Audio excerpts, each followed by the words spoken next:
c'est pas ça l'évangile. Vous savez, il y a un mouvement dans l'Église aujourd'hui, sans pointer du doigt, vous comprendrez ce que je veux dire, qui veut laisser tomber la croix.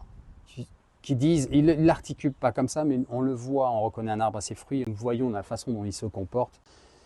Ils ne veulent pas de la croix, ils ne veulent pas reconnaître qu'il faut porter ce joug, qui est pourtant doux et facile, en Christ, par le Christ et avec le Christ, mais ils refusent de se convertir en fait, de se repentir.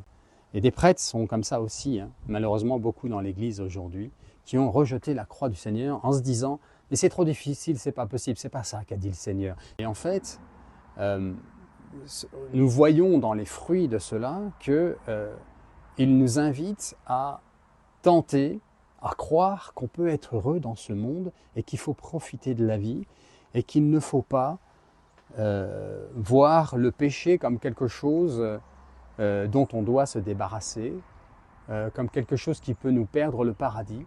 Ils nous mentent, consciemment ou inconsciemment. C'est pas ça l'évangile. C'est pas ça l'évangile. Repentez-vous et croyez à la bonne nouvelle. Voilà ce que nous dit le Seigneur. On n'a pas accès à la miséricorde, on n'a pas accès au salut sans la repentance.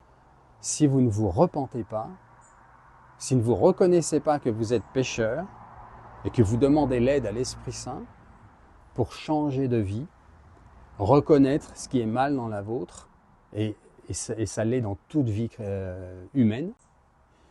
Tout chrétien est un pécheur, est un saint en devenir, mais sur terre, c'est quelqu'un qui se bat contre le péché, par amour pour la vérité, pour la sainteté.